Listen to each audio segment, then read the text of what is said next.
Hey guys, I wanted to try something new and make a video about the animations for the monsters in our game, Aethermancer. What I wanted to do is kind of go frame by frame and dissect the animation and kind of walk through what my thought process was while designing this animation. I thought for this one, just to start out, we could look at this monster Grimoire. He's this kind of book monster who's on fire, and he's got these big paper arms that are like the pages of the book. So yeah, basically the task was he just has to hit the enemy, and Aethermancer, the enemy, stands somewhere over here. So I need him to jump in front of the enemy and whack him. And that's basically the only requirements that I have. So I thought it'd be fun to play with these paper arms and use them in the design for the attack. So the first frame is always a wind-up frame. The very first thing I do whenever I animate is I just work on the keyframes. So that's like the most important images, what you're gonna remember in your mind's eye whenever you rewatch it. So we have this keyframe here. Whoops. Come on, guys.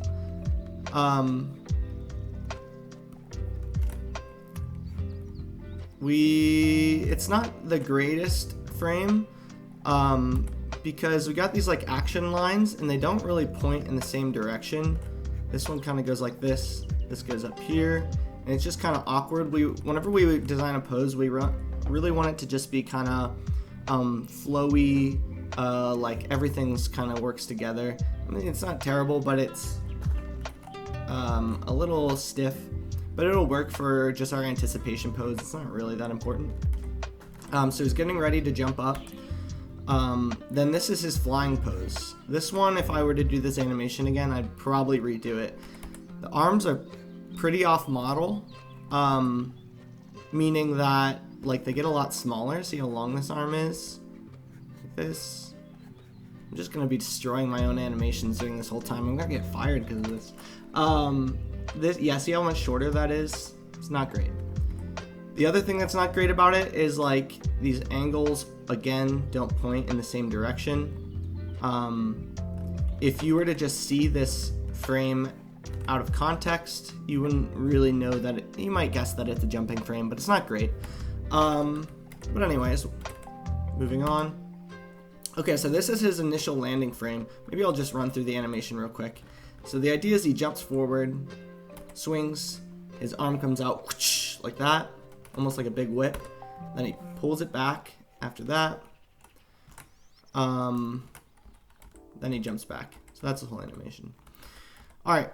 The landing frame is actually probably our first pretty strong frame. We got Grimoire putting all the weight straight down onto this hand, which is really nice. The overall motion is like has one curve to it, so that's pretty cool. The other thing that's nice about this frame is that the silhouette really points to this arm right here, which is what we want the arm to, or what we want the viewer to look at.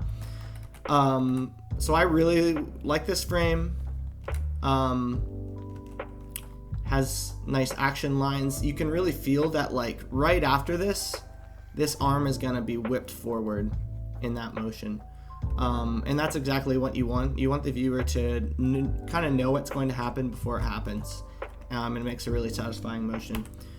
Okay, so here's our forward extension frame. Also a pretty decent frame. This is like a nice angle right here. It switches a lot of the weight, so the weight is really pulling back on this frame. Then on this frame, pushes all the weight forward, like the book is really trying to whack the guy out here. I like this curve. It's kind of just a normal sine wave, and I think it's kind of cool how it splits into all these different arms and stuff. So that's a pretty successful frame, I would say. This one I think is really similar. Yeah, it's pretty similar to our wind-up. So this, he pulls back the arm like that. You can see a lot of weight coming retracting back, like he really pulled back that arm. What I don't super love about this one is that this arm right here is getting in, like right in the way of his eye. So there are two like points with a lot of detail that are kind of overlapping each other. Maybe there is some way to improve the silhouette to make it a little more readable, but overall it's not bad. It has good motion. And then we got our terrible jumping frame. I think it's the same as it's not exactly the same, but it's pretty similar. Also trash. What are you gonna do about it? Okay, so this is the very first draft of the attack. I would make this and then kind of review it and think, well, is this actually gonna work or is this just garbage? I decided, despite some of these frames that aren't so good, this is a pretty nice motion here at the end, so I went through with it. Yeah, so then let's review the next step. I think it's this one. Tab keys. Oh, that's the one we just looked at. This one right here. Okay. So here we have the timing worked out a little better. We have some additional frames. So this was our key from before, but now we kind of have two transition frames that kind of just makes it a little smoother. Let's run through the whole thing. We have a slide here and then an extra whip frame. We got some smear frames to get this arm out faster. Some retraction. We've got a smear on this one here, like that. And back. Okay, so there's not too much added here, but the timing is better worked out. This frame here is a new one. This is actually, I think, quite good and really helps pull the animation, or pull this like jump move off, even though the frames we were talking about before weren't so good. It's nice how, so you have like this convex or concave, whatever, curve right here, and then right here it flips to the opposite, so that gives a lot of energy to the jump, like just flipping in one frame. Makes it look like the book is really pushing off the ground pretty hard there. So this is a nice frame. We got like two lines that come together and are pointing in the same direction, so that's nice. Discuss that frame. This one is just a like a transition. The book is like sliding. You can see here now the arm's in the same position. But how it is in the original, it slides a little bit, so it kind of gives some weight to it, like this hand wasn't able to completely stop the forward momentum right away. It takes a frame to slide into it. So that's kind of nice. This is a new frame, and this one is super helpful. Basically, it gives this secondary motion, like it makes this arm feel like it's kind of detached from the whole body and gives this whipping motion. Instead of following this curve that you might expect, like coming around close to the body, it whips out even farther. So now we're generating even more energy. So we're going whoosh like this. And this has like a really nice curve that you can almost predict to come out. And then this is the extension of the curve, just pushing straight out in front of the book like that. So that's pretty nice there. Here we have two smear frames, which I generally don't like to do, but the distance from here to all the way out here is really far. And if you try to get there in one smear frame, your eyes will just like lose track of where the arm is. So I had to use two, which was a little tricky. I think it turned out okay in the end, but so this just pushes straight out like this. And then one thing that you'll want to notice on the arm here is that like the point, the furthest point of movement. So on the first frame, it hits farther than any other point. So it's like really pushing out and then it retracts in. I think we're going to expand on that idea in our next iteration. But that's just something to keep in mind. And then we pull in. This is a really nice frame as well, I think. Instead of like just coming straight back like you might think to do, like I can't even draw a straight line. There we go. just a straight line. You want to make sure to have some sort of curve in these types of frames because it just makes it more interesting. So like the arm goes up, then back down, and we can see it's going to pull into this elbow right here. Boom. These two frames are pretty much the same in terms of like the pose of the book. Just a little offset. Cool. Nice, nice, nice. All right, let's go to the next iteration. I already had it up earlier, so it's...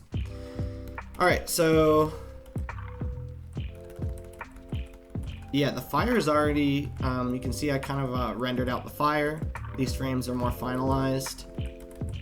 Jumping forward, these are the same. This is more finalized.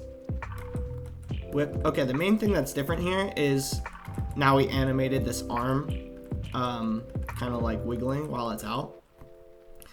What I was mentioning before is you have this push location over here. So it pushes out and then it like jumps back. So now we're this far away from where we used to be. And now we're just kind of chilling here in the same general spot for a few frames. And that really adds to the punch. Like for just one tiny second, the arm is like extending out, pushing way too far, and then it retracts back into its normal spot. This kind of has just like a normal sine wave motion. So like now this curve here, right there, is getting pushed. Now you can see it out here. Another curve is developing back here, and then it gets pushed out a little bit. This curve is now flattening out. These arms, I don't know if these arms have any rhyme or reason, or if they're just kind of, they kind of almost look like they're just flailing around. And then this, on this last frame, they start coming together. So instead of being like so far apart from each other, now they're starting to suck in together to get ready to get pulled back, like we were talking about before. We added another frame to this retrieve animation, probably just to give it some time to get your eye adjusted. Then we jump back. I think we probably copy, yeah, pretty much copy the jumping animation and use it as a landing animation. That happens a lot with Aethermancer characters, just to save some time.